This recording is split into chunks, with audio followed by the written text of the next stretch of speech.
বাবা শিশুকাল, তার মানে আমাদের সন্তানরা ধ্রুব নয়, আমাদের সন্তানরা প্রহ্লাদ নয় যে ওই ফুলটা গোবিন্দ সেবায় লাগবে। আর বাসি ফুল তো লাগেই না, সেটা আমরা সবাই জানি। কে গো মায়েরা, বাসি ফুল গোবিন্দ চরণে দাও। যে ফুলটা গাছে ফুটেছিল ঝরে পড়ে গেছে, ওটাকে বাসি ফুল বলছে বাহ্যিক জগতে। আর দেহতত্ত্বে একবার মেলান বাসি ফুল, দন্ত পড়ে যাবে, কেশ পেকে যাবে, চামড়া গুলো আলগা হয়ে যাবে। এ ফুল গোবিন্দ সেবায় লাগাবে না। কি বাবা, যারা আমরা গুরু আশ্রয় করেছি, স্নান করি আহ্নিক করতে বসলে বাবা শরীর অলস, অনেকক্ষণ সময় তো শরীর অলস হয়ে যায়, কতক্ষণ সময় নেই ধৈর্য ধরে বসে থাকবো আসলে। জপের মালাতে জপ করব, কখন শরীর অলস ঘুম এসে যাবে। মানে ও ফুল গোবিন্দ সেবায় ঠিক ঠিক লাগছে না, লাগছে কিন্তু ঠিক ঠিক লাগছে না। গোবিন্দ আমার বলেছিল যৌবন বড় ভালোবাসি, রাধে গো এই জগতে যদি একজন ভক্ত আমায় যৌবন দিয়ে ভালোবাসে। আমার যৌবন মানে কোন সময় কি বললো, আমাদের দেহে যৌবন নেই। যেমন সকাল বেলায় দেখবেন সূর্য যখন ওঠে, সূর্যের তেজ হয় না, তেজ হয় তখন দেখবে সূর্য যদি গায়ে পড়ে রোদ, তখন খুব আনন্দ হয়, আরো ঠান্ডার সময় অতটা কষ্ট হয় না। ওই সূর্য যখন একেবারে মাথার উপরে ওঠে, তখন বাবা এত তেজ যে ওই গরম সহ্য করা যায় না, মনে হয় যেন এসি ঘরে থাকলে ভালো হয়। তাহলে ওই দুপুরবেলা সূর্য মাথায় ওঠে, ওইটা হলো আমাদের যৌবনকাল। রক্ত গরম, সংসারের মায়ায় আবদ্ধ হলাম, একেবারে সংসারের মায়ায় ডুবে যখন গেলাম, এইবারে সংসার জীবনে, এই সংসারে জীবন করতে করতে বাবা বেলা তো গড়াবে। কিন্তু ভজন যদি করতে হয়, যখন তোমার রক্ত গরম থাকবে তখন ভজন করো। আর ওই ফুলটা গোবিন্দ সেবায় লাগাও। যৌবন মানে যখন আমি দাঁড়াতে পারবো, হরি বল, দুটো হাত গোবিন্দ সেবার কাজে লাগবে, দুটো কান ভালো করে কৃষ্ণ নাম শুনতে পাবে, যেদিন আমার দুটো চোখ ভগবানের রূপ মাধুর্য দেখতে পাবে, যেদিন আমার জিহ্বা কৃষ্ণ নাম উচ্চারণ করতে পারবে, সেই সময়টাকে বলা হলো যৌবনকাল। এই দেহের প্রত্যেকটা অঙ্গ প্রত্যঙ্গ সতেজ। কি বাবা, আজ সতেজ আছে বলে তো সংসার আমার ভালোবাসে। আর যেদিন আমার এই শরীরের 10 ইন্দ্রিয় সব শীতল হয়ে যাবে। এখন আমি দাঁড়িয়ে কীর্তন গাইছি, সবাই খবর নেয় দিদি কেমন আছো, কিন্তু যেদিন আমি দাঁড়াতে পারবো না, যেদিন আমি বিছানায় পড়বো, সেদিন কেউ একবারও ভুল করে জিজ্ঞেস করবে না দিদি কেমন আছো। কেন? সেদিন তো আমি সংসারে আর কিছু দিতে পারছি না। একটা কথা মনে রাখবে, যতদিন তুমি এই সংসারটা এমন একটা সংসার, যতদিন তুমি সংসারকে দিতে পারবে, সংসার ততদিন তোমার ভালোবাসবে। আর যেদিন থেকে তুমি সংসারে দেওয়া বন্ধ করে দেবে, এই সংসার তোমার আর ভালোবাসবে না। নিতাই গৌর প্রেমানন্দে। এটা বাস্তব, এটা মেনে নিতে হবে বাবা। তো আজকে লক্ষ্য করে দেখেন, রাধারানী গোবিন্দকে বলেছিল, বধূকে তুমি যেই ব্রজ ছেড়ে মথুরার রাজা হলে বটে, এতে আমার দুঃখ নাই, তুমি সবার হতে পারো, কারণ তুমি জগন্নাথ। যে জগতের নাথ হয় সেই তো জগন্নাথ। মানে আমারও ভগবান, আপনাদেরও ভগবান, সবার ভগবান। তা রাধারানীর প্রেমটা কেমন ছিল? আমাদের মতো তো প্রেম নয়। কি বাবা, আমাদের প্রেমগুলো কেমন? যদি কাউকে ভালোবাসি, তুমি অমুক জনের সঙ্গে কথা বলবে না, তুমি অমুক জায়গা যেতে পারবে না, তুমি এই জিনিসটা খাবে না, এই জিনিসটা পড়বে না, এটা আমাদের ভালোবাসা, এটা আমাদের প্রেম। আর রাধা গোবিন্দের প্রেম আত্রেন্দ্রিয় প্রীতিবাঞ্ছা তারি বলে কাম, কৃষ্ণেন্দ্রিয় প্রীতিবাঞ্ছা ধরে প্রেম না, ধরে প্রেম না। আমার রাধা গোবিন্দের ভালোবাসায় কামের ভালোবাসা নাই। কেন? রাধারানী জানত আমি তোমার গরবে, গরবিনী আমি রূপসী তোমার রূপে, উলুধ্বনি মাইরা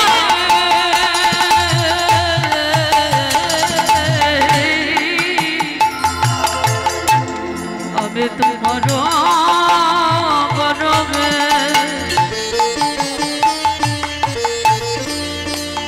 গরমে নেই আমি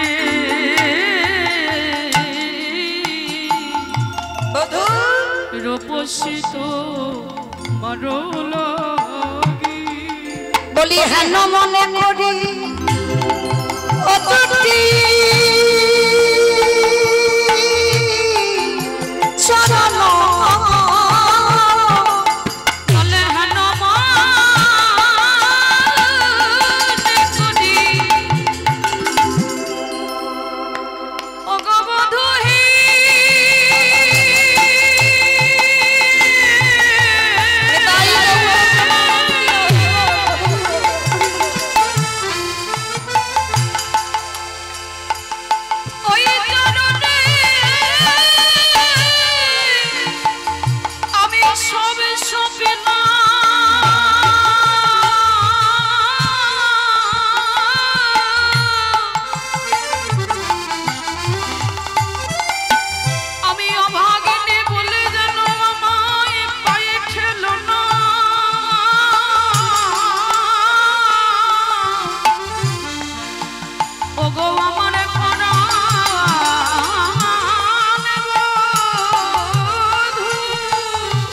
তাই হেন মনে করি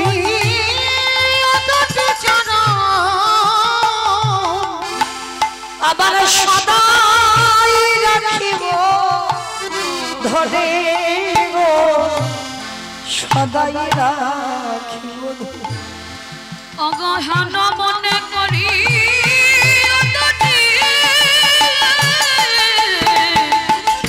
চরো সদাই রাখিব ধরি গো সদাই রাখিব ধরি তুমি অনেকের আশ্রয় এই কথাটা বলবার জন্য এই জ্ঞানদাসের পদাবলীটা গাইলাম। অনেকের আশ্রয় অন্যের জনা আমারও কে বলো তুমি। রাধারানী বলছে অনেকে তুমি সবার, তুমি কারোর একার নয়। অন্য জন আমারও কে বলো তুমি। বলি অন্তর বাহিরে ওকে প্রাণ আমার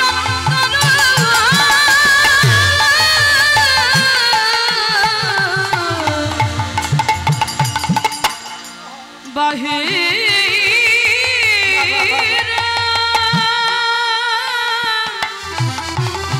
ওই প্রাণবধূ আমি প্রাণনাথ বলে মানি গো, প্রাণনাথ বলে মানি। আমি অন্তর বাহিরে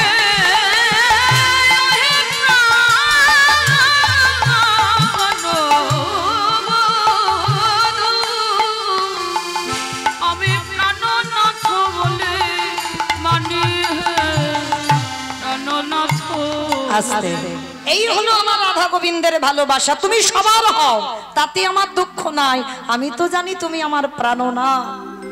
তো এই যে ভালোবাসাটা রাধারানী বলছে ললিতা আমার বধূ যে চলে যাবে, যেদিন এই ব্রজে ফিরবে, সেদিনে যদি আমার দেহে যৌবন না থাকে, কত অনুরাগের কথা দেখো। গোবিন্দ ব্রজ ছেড়ে চলে গেছে 100 বছর, একটা দুটো বছর নয়। যারা মাথুর লীলা শুনেছেন, রাধারানীর দশমী দশা, তাহলে গোবিন্দ চলে গেছে যে ফিরবে, কিন্তু যেদিন ফিরবে সেদিন যদি আমার দেহে যৌবন না থাকে, বলে বল সজনী রে আমি কি দিয়ে গোবিন্দের সেবা সেবা দিব। আমার যৌবনে যদি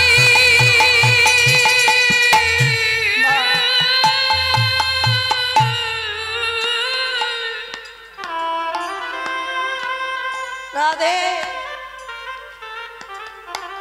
আমার যৌবনে যদি ফুরায়ে গেল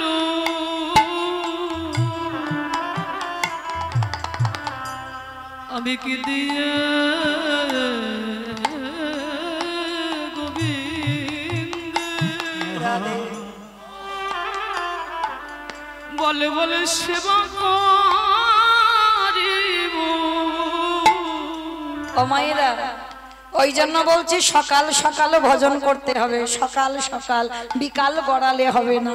যার জন্য দেখেন মহাভারতের পাতায় পিতামহ ভীষ্ম একটা দিন নয়, দুটো দিন নয়, 58টা দিন সরসজ্জায় পড়ল। মনে রেখো মা, কোনোদিন কর্মফল ছাড়বে না। যে পিতামহ ভীষ্ম, যারা মহাভারত পড়েছেন বা জানেন, যাদের অভিজ্ঞতা আছে, এই পিতামহ ভীষ্ম বাবা কেমন সাধক ছিল, যাদেরকে কোলে পিঠে করে মানুষ করেছে বাবা, কিন্তু নিজে সংসারী নয়। যারা মহাভারত পড়েছেন বা জেনেছেন, ভীষ্ম কি সংসার করেছে? করেনি। কেন করেনি? শুধু বাবার সুখের জন্য সারা জীবন তার নিজের সুখ বিসর্জন দিল। হ্যাঁ, বাবার সুখের জন্য। সন্তান হলে হবে না মা, 10টার সন্তানের দরকার নেই, একটা ছেলে যেন ছেলের মতো ছেলে হয়। এই পিতামহ ভীষ্ম কেমন ছেলের কর্তব্য পালন করেছিল। ছোটবেলার নাম ছিল দেবব্রত। এই দেবব্রত জীবন কাহিনী যারা জানেন, এই দেবব্রতকে যদি কেউ একবার অনুকরণ করতে পারো, বুঝতে পারবে বাবা সংসারে থেকে বৈরাগ্য পালন করা যায়। সংসারে থেকে বৈরাগ্য পালন করতে হবে। কারণ মা, কলিযুগে তো সন্ন্যাস নিষিদ্ধ, কেউ পারবো না সংসার ধর্ম ত্যাগ করে। আর সব থেকে বড় কথা কি, বাবা মাকে কাঁদিয়ে রেখে যদি তুমি মঠ মন্দিরে গিয়ে উঠে পড়ো, তাহলে সেটা কি তোমার ধর্ম হলো বলে মনে হয়? কখনো না। কোনদিন হাজার জীবনে যদি কোটি কোটি জনম তুমি কৃষ্ণ বলে কাঁদো, তুমি কৃষ্ণ পাবে না। কেন? জীবিত ভগবানকে সেবা করতে শেখো। আর জীবিত ভগবান তো যে যার ঘরের বাবা মা। হ্যাঁ, তাহলে সেই বাবা মাকে কাঁদিয়ে যদি তুমি বাবাজি হয়ে যদি মঠে বাস করো, কোনোদিন তুমি কৃষ্ণ ভজনের অধিকার পাবে না। আগে জীবিত ভগবান সেবা করো, তারপরে তুমি ভজনের অধিকার পাবে। হ্যাঁ, যদি সেই বাবা মা কৃষ্ণ ভজনের বাধা দেয়, তাহলে তুমি ত্যাগ করো। সেই বাবা মাকে ত্যাগ করা বাঞ্ছনীয়। যেমন ত্রেতা যুগে ভরত করেছিল মা কৈকেয়ীকে ত্যাগ। হ্যাঁ, ত্যাগ করেছিল কেন? ভজনে বাধা দিয়েছিল। রামকে 14 বছর বনে পাঠালো। তাহলে ওই রকম মাকে ত্যাগ করো। আর ত্যাগ করলে কোনোদিন তোমার ভজন নষ্ট হবে না, কোনোদিন অপরাধ হবে না। এমনকি শাস্ত্র বলছে বাবা, কৃষ্ণ রুষ্ট হলে গুরু রাখিতে পারে, আর গুরু রুষ্ট হলে কৃষ্ণ রাখিতে না। আমরা পাই, কিন্তু মনে রেখো, সেই গুরুদেব যদি কৃষ্ণ ভজনে বাধা দেয়, সেই গুরুকে ত্যাগ করে দাও। শাস্ত্র বিধান দিয়েছে কি বাবা, বলি রাজা শুক্রাচার্যকে ত্যাগ করেনি, বামন রূপী ভগবান এসেছিল। তাহলে এইগুলো অনুভব করতে হবে। যদি বড় দাদা হয়ে ছোট ভাইকে কৃষ্ণ ভজনে বাধা দেয়, সে ভাইকে দাদাকে ত্যাগ করে দাও। দিয়েছিল না বিভীষণ? রাবণের চরণ ত্যাগ করলো, রামের চরণে ছুটে গেল, সবকিছু লঙ্কা ত্যাগ করে দিল চিরজনমের মতো। তাহলে গ্রন্থ বলছে, যদি কৃষ্ণ ভজনে সে যে কেউ হোক, এতে তোমার অপরাধ হবে না। কিন্তু বাবা মা যদি রাজি থাকে, কৃষ্ণ ভজন কর আমার কাছে বসে, তা সত্ত্বেও যদি তুমি বাবা মাকে ত্যাগ করে দিয়ে মঠ মন্দিরে গিয়ে বসবাস করো, তাহলে তোমার কোনো জীবনে কৃষ্ণ ভজন হবে না, হতে পারে না। তো আজকে লক্ষ্য করে দেখেন বাবা, এই পিতামহ ভীষ্ম সংসারে থেকে বাবা বৈরাগ্য পালন করেছিল। মানে কোলে পিঠে করে ওদের 100 জন ভাই, এদের 5 ভাই কোলে পিঠে করে মানুষ করেছে। মানে দাদু হয়ে যে কাজগুলো করে ভীষ্ম করেছিল। কিন্তু সেই ভীষ্ম সংসারে থেকে বৈরাগ্য কিরকম পালন করতে হয় মা, শিখে নাও। আমি বলে যাই চরণ ধরে, সংসারে আছো তো? আমরা এখানে অনেকে সংসারী, আমিও সংসারী। সংসারে থেকে বৈরাগ্য কিরকম না, বিষয়েষু অনাসক্তি, বিষয়ের প্রতি আসক্তি থাকবে না। ভালো করে মনে রাখবেন মা, কোনো বিষয়ে যেন আসক্তি না থাকে। বিষয় বলতে কি শুধু জায়গা জমি গাড়ি বাড়ি এইগুলো বিষয় না, মহাপ্রভু এই বিষয়ের কথা বলেনি। আমরা মহাপ্রভুর পথকে অবলম্বন করতে পারছি না, সবে নিজেদের মন গড়া কথা, বাবা নিজেদের মন গড়া কথা মেনে চলছি। মহাপ্রভু বলছি বিষয় ত্যাগ করতে হবে। কোন বিষয়? জায়গা জমি টাকা পয়সা গাড়ি বাড়ি এ বিষয় নয়, এই দেহের 10 ইন্দ্রিয়ের বিষয়। রাধে, দেহতত্ত্বে আসে, এই দেহের অন্তরের ভিতরের কথা যান। যেদিন তোমার জিহ্বার বিষয় চলে যাবে, মনে রাখবেন মা, যেদিন তোমার লালসা চলে যাবে, দেখবেন অনেক অনেক বাড়িতে হয় বাবা, স্বামী হয়তো 1 সপ্তাহ বাইরে কাজ করে বা 1 সপ্তাহ ভালো রান্না বান্না হয় না, কিন্তু রবিবারটা যদি আসে, আমি আর বলবো না, সবাই জানে, এইটার বলবো না, এই যে ভালো মন্দ রান্না করে এইটুকু বলতে পারি, রবিবার এলো তো ভালো মন্দ রান্না করে খাওয়া হবে। এটা হয়, অনেক বাড়িতে হয়, আমি বারণ করছি না যে করো না, করো, কিন্তু মনে রেখো যেদিন তোমার এই লালসাটা জিহ্বার চলে যাবে।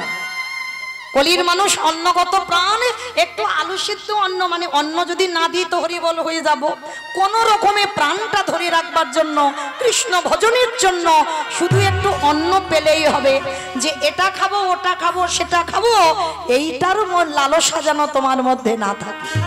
যেদিন তোমার এই লালসা চলে যাবে, সেদিন বুঝবে তোমার জিহ্বার বৈরাগ্য হয়ে গেল। যেদিন তোমার এই দুটো কান কোনো আজে বাজে কথা শুনতে ভালো লাগবে না, যেখানে ঝগড়াঝাটি হবে, যেখানে দ্বন্দ্ব হবে, হ্যাঁ, ওই সিরিয়াল হবে, ডিজে ডিজে গান হবে, ওইগুলো এই কান শুনবে না।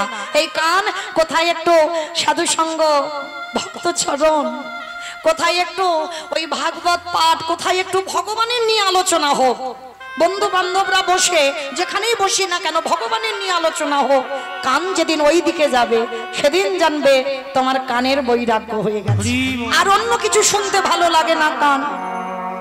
যেদিন তোমার এই দুটো চোখ ভগবান ছাড়া, সাধুগুরু বৈষ্ণবের চরণ ছাড়া, ভক্ত ছাড়া আর কিছু দেখতে ভালো লাগবে না, সেদিন জানবে তোমার দুটো চোখের বৈরাগ্য হয়ে গেল। যেদিন তোমার দেহ সকল স্পর্শ থেকে দূরীভূত, মানে আমাকে কোনো পুরুষ স্পর্শ করলো কি নারী স্পর্শ করলো আমি বুঝতে পারছি না, আমার মধ্যে সেই অনুভূতি টান নেই, চলে যাবে, সেদিন জানবে তোমার এই দেহের বৈরাগ্য হয়ে গেল। যেদিন তোমার মন সকলে চিন্তা থেকে দূরীভূত, আজকের কীর্তনে বসেছি, কীর্তন শুনবো, কালের চিন্তা কাল হবে, ওই যে ছেলে মেয়ে বড় হবে ওদের জন্য টাকা জমাতে হবে, একটা বড় 3 তলা বাড়ি করে দিতে হবে, এই ভাবনা ভক্তের থাকবে না। আজকের আছি, আজকের পেয়েছি, আজকের প্রসাদ পাবো, ব্যাস, কালের চিন্তা কাল হবে, কালকের চিন্তা আজকের আমি করব না। যার জন্য বাবা গোবিন্দ ঘোষে অগ্রদ্বীপের মাটিতে নির্বাসন বিষয়ী। যেদিন তুমি সংসারের মধ্যে থেকে বাবা এই বিষয়গুলো ত্যাগ করে দিতে পারবে, সেদিন জানবে তুমি কৃষ্ণ ভজনের কিঞ্চিত অধিকার অর্জন করেছ। আর একটা কথা মনে রাখতে হবে, ভগবান চিনবে চরণে, ভক্ত চিনবে নয়নে। চরণ দেখবে ভগবানের চিনতে পারবে, আর ভক্ত দেখবে নয়নের দিকে তাকালে, যারা কৃষ্ণ নামে হৃদয়টা দুলে ওঠে, যে একেবারে কৃষ্ণ নামে নয়নে বাড়ি ছড়ে, বুঝবে কিঞ্চিত ভক্ত হওয়ার পথ অর্জন করেছে। তাহলে আজকে সেই পিতামহ ভীষ্ম এত বড় বৈষ্ণব, আপনারা যারা গ্রন্থ পড়েন 12 জন বৈষ্ণবের মধ্যে 10 নম্বরের বৈষ্ণব হচ্ছে পিতামহ ভীষ্ম। তাহলে সেই পিতামহ ভীষ্ম দেবব্রত 58টা দিন সরসজ্জায় পড়লো কেন? কেই গো মায়েরা, একটা পায়ে সূক্ষ্মাতি সূক্ষ্ম কাঁটা যদি ফোটে কিরকম ব্যথা হয় অনুভব করেন ভীষ্মের জায়গায় বসে। পায়ে যদি একটা সূক্ষ্ম কাঁটা ফোটে কিরকম ব্যথা, মানে পাটা টনটনিয়ে ব্যথা হয়, ওই কাঁটাটা তুলে দেবে তবু বাবা 2-4 দিন ব্যথা। তাহলে ওইটুকু কাঁটাতে যদি এত ব্যথা লাগে, আর পিতামহ ভীষ্ম একটা একটা স্বরের উপরে শয়নে ছিল। তৃতীয় পাণ্ডব অর্জুন কুরুক্ষেত্রের মাঠে 10 দিন যুদ্ধের পর একটা একটা বাণ মেরেছে বাবা, সর্ব অঙ্গে বাণ মারা। সেই স্বরের বিছানাতে শয়নে আছে, কিন্তু মরতে পারছে না। কেন মরতে পারছে না? যুধিষ্ঠির মহারাজ গিয়ে বলেছিল, দাদু তোমার তো ইচ্ছা মৃত্যু, তুমি যদি মনে করো তাহলে মরতে পারবে, তাহলে তুমি কেন মরছো না? এবার মরে যাও না দাদু। আমরা আছি না সংসার জীবনে, অনেকে যখন কষ্ট পায় আমরা বেঁচে থাকতে শ্রাদ্ধ করে দিই না, পারাচিত্রি করে দিই, যাতে মানুষটার কষ্ট না পায়, তাড়াতাড়ি মরে যায়। আত্মীয় পরিজন না এসে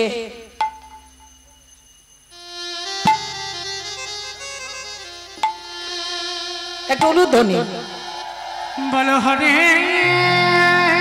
কৃষ্ণ হরে কৃষ্ণ কৃষ্ণ কৃষ্ণ হরে হরে হরে রাম হরে রাম রাম রাম হরি বল হরি বল উলুধ্বনি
আছে গোরা চাঁদ রত্ন সিংহাসনে আরতি করিল ব্রহ্মা আদি দেবগণে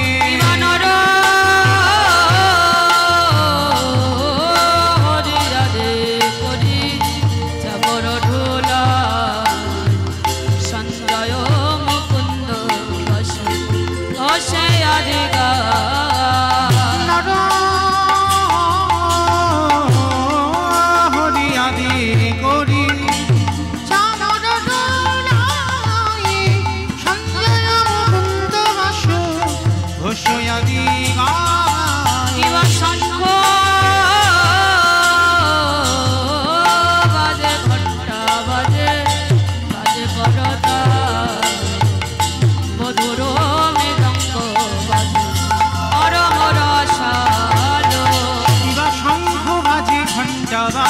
গৌরাঙ্গের কথা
বলা ঝলে মলে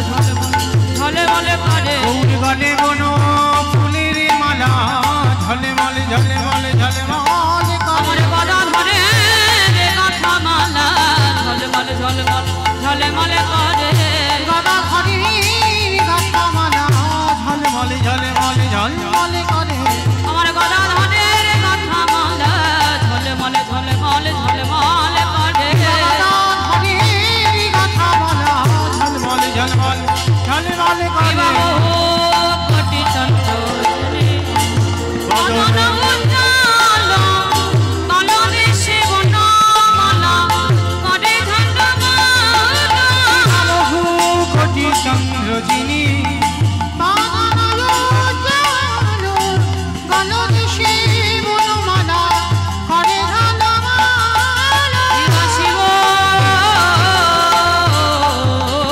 সুখদারদ প্রেমে গণ গান ভক্তি বিনোদ দেখে গোরার সম্পদ শিব সুখ নানদ প্রেমে গদ গদ ভক্তি বিনোদ দেখে গোরার সম্পদ শ্রীকৃষ্ণ চৈতন্য প্রভু নিত্যানন্দ শ্রী অদ্বৈত গদাধর শিবাসাদি গৌর ভক্তবৃন্দ শ্রীকৃষ্ণ চৈতন্য প্রভু নিত্যানন্দ শ্রী অদ্বৈত গদাধর শিবাসাদি গৌর ভক্তবৃন্দ হরে হরি কৃষ্ণ কৃষ্ণ হরে হরে হরে রাম রাম রাম হরে হরে বলো হরে কৃষ্ণ কৃষ্ণ কৃষ্ণ হরে হরে হরে রাম রাম রাম হরে হরে কৃষ্ণ কৃষ্ণ কৃষ্ণ নিতাই গৌর হরে রাম রাম রাম হরে হরে আজকে চলেন সেই পিতামহ ভীষ্ম 58টা দিন ওই স্বরের উপরে স্বয়ং। তাহলে এইবার অনুভব করে দেখেন মা, পিতামহ ভীষ্মের মতো ব্যক্তি কি এমন অন্যায় করলো যার জন্য এত শাস্তি পেতে হলো? মনে রাখতে হবে বাবা, পাপ কোনোদিন বাপকে ছাড়ে না।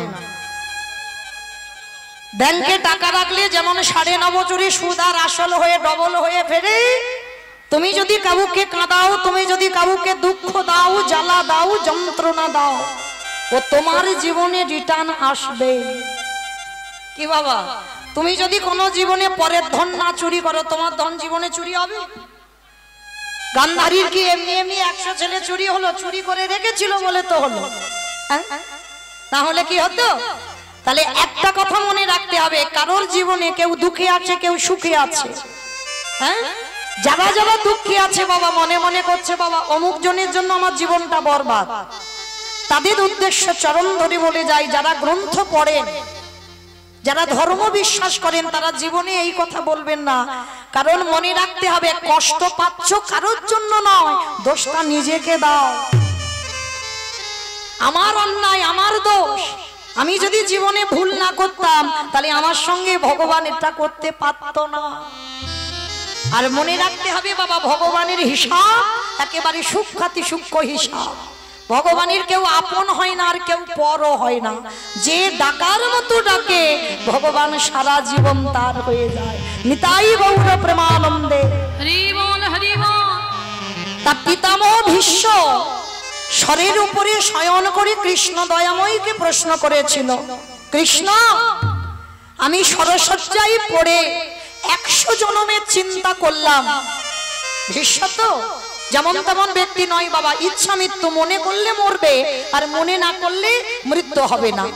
তার স্বরের বিছানায় পড়ে 100 জনমে চিন্তা করলো, মানে 100 জনমে এমন কোনো পাপ করেনি যে আজকে কুরুক্ষেত্রের মাঠে 10 দিনের যুদ্ধে স্বরের উপরে শুয়ে শয়ন করতে হবে, মানে তীরের আগার উপরে।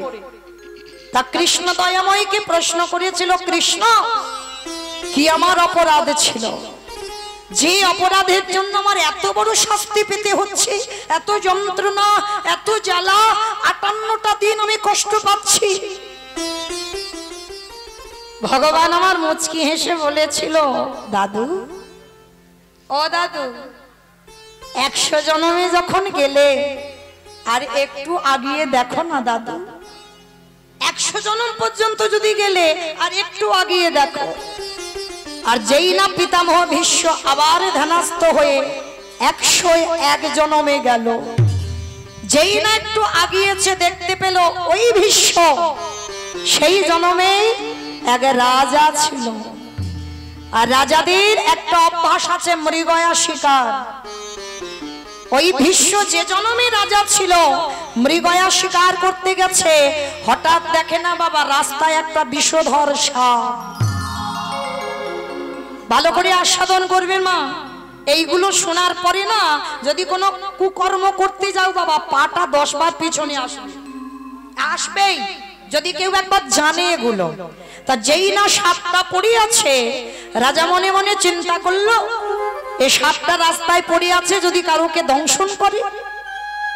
রাজা এক ভেবে করলো, কিন্তু সাপটা তো কোনো অন্যায় করেনি, কারণ তার তো আর খাট পালঙ্ক শ্বেত পাথরের ঘর করে দেয়নি ভগবান, তাকে বনে জঙ্গলে আশ্রয় দিয়েছে, রাস্তাঘাটে আশ্রয় দিয়েছে, সে কোনো অন্যায় করেনি। সাপ সাপের ধর্ম করেছে, কিন্তু রাজার ধর্ম তো ওটা নয়। রাজা কি করেছিল, তীরের আঘাতে করে সাপটাকে তুলে একেবারে দূর করে ছুড়ে দিয়েছে। আর যখনই ছুড়ে দিল একটা ফণি মনসার গায়েতে সাপটা পড়ে গেল। আমাইরা ফণি মনসা বলো তো না কি বলো? আমরা ফণি মনসা বলি। ফণি মনসা বেশ, কারণ সব জেলার ভাষা তো এক নয়, ওই জন্য জিজ্ঞেস করলাম। তা এই ফণি মনসার যারা দেখেছেন গায়ে হাজার হাজার কাঁটা, ছোট ছোট কাঁটা ভর্তি, মানে তুমি যে গাছটাকে কোথায় ধরবে তুমি জায়গা পাবে না, এত কাঁটা। আর সেই কাঁটা গাছে ফেলে দিল সাপটাকে। আর যদি বাবা কেউ কাঁটাতে আটকে যায় সঙ্গে সঙ্গে কি মৃত্যু হয়? সাপটা বাঁচবার জন্য যত নাড়াচাড়া করছে, ওই একটা একটা করে কাঁটা তত ভিতরে চলে যাচ্ছে। অসহ্য যন্ত্রণা সাপটা, এত যন্ত্রণা হচ্ছে, এত জ্বালা, রক্ত মাটিতে ঝরে ঝরে পড়ছে। সাপটা তখনই কেঁদে কেঁদে বলল, প্রভু কি এমন অপরাধ করেছি, কি এমন দোষ আমি করেছিলাম, যে দোষের জন্য আজকের আমার এত বড় শাস্তি পেতে হচ্ছে? বলতে পারো আমার অন্যায়টা কি? আমি তো আমার ধর্ম পালন করেছি, আমি তো অধর্ম করিনি। কিন্তু ওই রাজা করেছে অধর্ম, আমি ওকে ছেড়ে দেব না। আমি ওকে এই মুহূর্তে অভিশাপ দিলাম, আজ আমি যেমন আমার সর্বাঙ্গ থেকে রক্ত ঝরে ঝরে মাটিতে পড়ছে, আমার সর্ব অঙ্গে যেমন কাঁটা বিধিগ্নি আছে, আমার প্রত্যেকটা অঙ্গ জ্বালা যন্ত্রণা হচ্ছে, ওই রাজাকে অভিশাপ দিলাম। আমি ক্ষুদ্র প্রাণ হতে পারি আমার, আমি যদি সত্যি ধর্ম পালন করে থাকি, আমি যদি অধর্ম না করি, আমি অভিশাপ দিলাম রাজন, তোমাকে আমার মতো করে এইভাবে কাঁটার উপরে পড়ে আমার মতো যন্ত্রণায় ছটফট করতে হবে হবে হবে। পিতামহ ভীষ্ম দেখা মাত্র চমকে উঠল, কৃষ্ণ পেয়েছি পেয়েছি আমার অপরাধের খবর। আজ আমি বুঝতে পারলাম কেন আজকের আমার এই দুর্দশা। পঞ্চ পাণ্ডব বারবার বলছে, দাদু তুমি মরে যাও না, তোমার তো ইচ্ছা মৃত্যু, তুমি তো মরলে মরতে পারো, কিন্তু মরতে পারবে না কেন? অপরাধ। দেখবেন বাবা, কেউ যদি যৌবনকালে শক্তি থাকতে অপরাধ করে ফেলে, সেই অপরাধ কবে মনে পড়ে? যেদিন মৃত্যুকালে বিছানায় পড়বে। এ হবেই, আমার কথা মিলিয়ে নেবেন মা। জীবনে কেউ যদি ঘোর অন্যায় করে থাকো, যেদিন মৃত্যু শয্যায় পড়বে, সেদিন ওই বিছানাতে পড়ে মনে মনে করবে যে আমি এই সময় এই অপরাধটা করে ফেলেছি। ভীষ্ম 58টা দিন হিসাব করছে কোন কোন অপরাধের ফল। সেই বাবা অম্বার সঙ্গে চালাকি করেছিল, তারও ফল। অম্বিকা এদের একটা কাহিনী আছে, যাক বাবা ওদিকে যাব না, গেলে আর ফুরাবে না। এটাই মহাভারত বাবা। বলতে বলতে বাবা একটা একটা করে এমন জুড়ে যায় যে শেষ করা যায় না। তো যাই হোক, সারা রাতে ফুরাবে না। তাহলে সেই যে একটা একটা করে পাপের অনুতপ্ত হচ্ছে আজকে। তা যুধিষ্ঠির প্রশ্ন করেছিল, দাদু তুমি কেন মরবে না? বলে সব থেকে অপরাধ আমি আমার দ্রৌপদীর কাছে করে ফেলেছি। সব থেকে অপরাধ দ্রৌপদীর কাছে করেছিল দাদু ভীষ্ম। কি অপরাধ করেছিল বাবা আপনারা তো জানেন। যেদিন পাশাকালায় হেরে গেল, হ্যাঁ সেদিনই তো প্রথমে দাদুর কাছে সাহায্য চেয়েছিল, করেনি। তখনই দ্রৌপদী বলেছিল, দাদু আমার চোখের জল একদিন তোমার শরীরের রক্ত হয়ে পড়বে। আজ বাড়ির কুলবধূর লজ্জা চলে যাচ্ছে, তুমি কিছু করতে পারছো না। আজকে সেই পিতামহ ভীষ্ম আজকের অনুতপ্ত হচ্ছে বিছানায় পড়ে, আর বিছানায় পড়ে বলছে, যুধিষ্ঠির এইবার আমি সিদ্ধান্ত নিয়েছি দেহ ত্যাগ করব, কিন্তু জানো যার আসবার কথা ছিল সে আসে। আমার সে কে গো? ভগবান কৃষ্ণ। ও ভগবান কৃষ্ণ তো সবার গো। আপনারা জানেন 5 বছরের ছেলে প্রহ্লাদকে কত রকম করে মারার চেষ্টা করেছিল মা, পেরেছিল মারতে? পাগলা হাতির পায়ের তলায় ফেলে দিল, জ্বলন্ত আগুনে ফেলে দিল, বিষধর সাপের মুখে ফেলে দিল। শেষে বাবা সিদ্ধান্ত নিয়েছিল ওর মা মারবে ছেলেকে। কি মায়েরা কাহিনীটা জানেন তো? হিরণ্যকশিপুর বলেছিল কয়াধুকে ডেকে, কয়াধু সত্যি করে বলবে তুমি কাকে বেশি ভালোবাসো? আমার এই জায়গাটা একটু শুনবে। হিরণ্যকশিপুর কয়াধুমাকে বলেছিল কাকে বেশি ভালোবাসো, আমাকে না তুমি তোমার ছেলে প্রহ্লাদকে?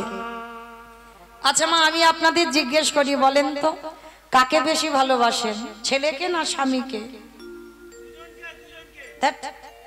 দুজনকে, ওটা মন রাখা কথা। দুজনকে বললে তো হবে না, একটাই বলতে হবে। বলো ছেলেকে। বাহ, আমার বাবা ঠাকুর বললেন ছেলেকে। কি গো মায়েরা, যে মা দিল ব্যথা সে মা রইল কোথা? হ্যাঁ, বেশিরভাগ মা বলবে ছেলেকে বাবা। এখানে এতগুলো আমরা মা আছি, আমিও একজন মা, তাহলে আমরা বলবো ছেলেকে।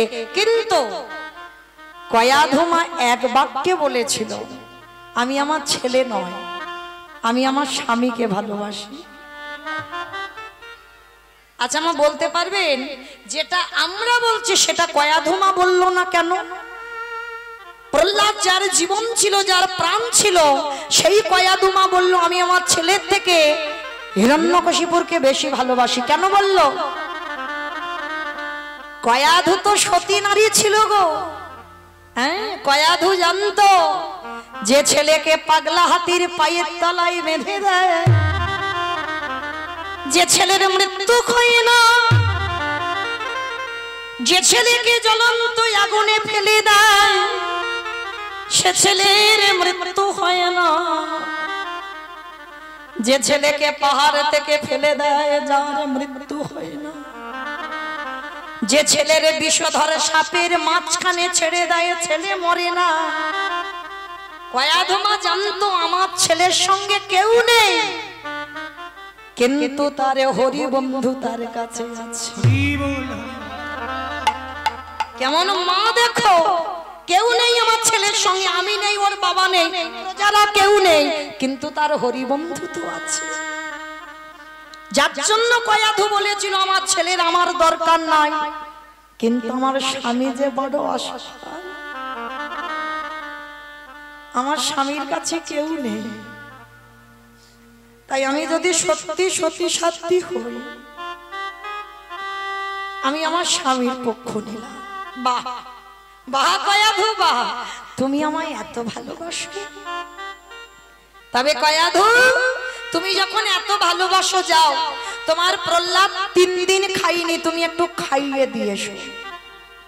স্বামী, তুমি তো আমার প্রহ্লাদ হরিনাম করেছে বলে তাকে কারাগারে বন্দী করেছো, আর তুমি বলছো আমি আমার প্রহ্লাদকে খাওয়াতে যাব। হ্যাঁ, আমার আজকের একটু কষ্ট হলো, ছেলেটা 3 দিন 3 রাত তো কিছু খাইনি। যাও তুমি খাইয়েছো। কি দিয়েছে? স্বামী নাড়ু তৈরি করেছে, এই নাও তোমার প্রহ্লাদকে খাইয়েছো। স্বামী, এই নাড়ু তুমি কি দিয়ে বানিয়েছো? শোনো কয়াধু, এই নাড়ুর বাইরে আছে মাখন, আরে ভিতরে আছে কালকুট বিষ। চিৎকার করে বলল স্বামী, চুপ করো, চুপ করো স্বামী, কথা বলো না। আমি মা হয়ে আমি কি করে আমার ছেলেকে বিষ খাওয়াবো? কয়াধু, এই না তুমি বললে তুমি আমারে বেশি ভালোবাসো, আর আমারে যদি বেশি ভালোবাসো তাহলে আমার আদেশ, তুমি এক্ষুনি তোমার ছেলেকে বিষটা খাইয়েছো।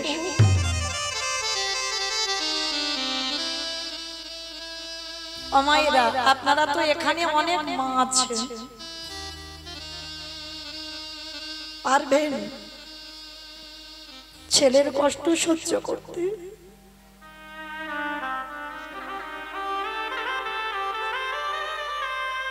ছেলে যদি অসাক্ষেতে বিষ খায়, দেখা যায় কোন মা খাবারের সঙ্গে বিষ মাখিয়ে ছেলেকে খাওয়াতে পারে?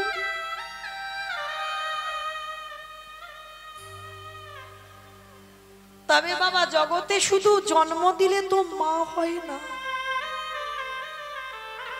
এইটা খেয়াল রাখতে হবে। জন্ম দিয়েছো মানে মা নয়, তোমার মধ্যে মাতৃত্বটা আছে কিনা সেটা জানতে হবে। সন্তানের কাছে মা থাকলে তবে সন্তানের ঘুম হয়। মায়ের কাছে সন্তান থাকলে তবে মায়ের ঘুম হয়।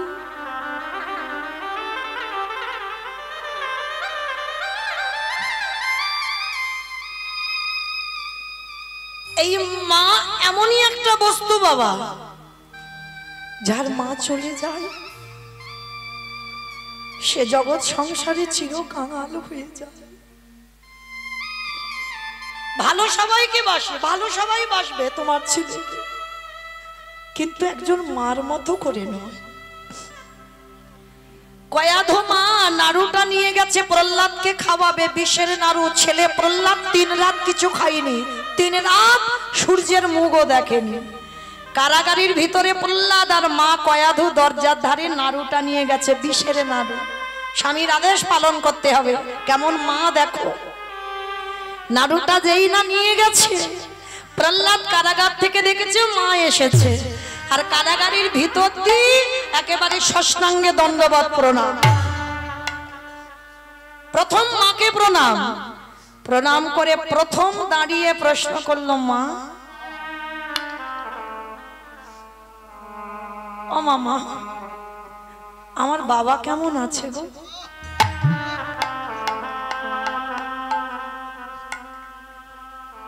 বলো না আমার বাবা কেমন আছে?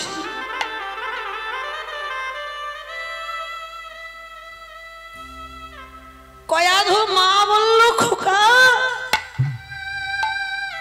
যে বাবা তোকে এত কষ্ট দেয়, এত জ্বালা দেয়, এত যন্ত্রণা দেয়, তুই কিনা আমাকে দেখে প্রথম জিজ্ঞাসা করছিস তোর বাবা কেমন আছে? তোর কি দিয়ে গড়া রে দেহটা? ছোট্ট 5 বছরের প্রহ্লাদ বলল, মা গো, কে বলেছে আমার বাবা আমারে কষ্ট দেয়? আমার বাবা আমাকে কষ্ট দেয় না, বাবা আমায় দুঃখ দেয় না। মা গো, কত চেতনা দেখো, কত জ্ঞান ওইটুকু ছেলে। মাকে বলছে, মা সুখ দুঃখ দেবার মালিক একজন, সে হলো আমার হরি বন্ধু নিতাই গৌর প্রেমানন্দে। কে সুখে থাকবে কে দুঃখে থাকবে সে বিচার আমার ভগবান করে, আমার বাবা নয়।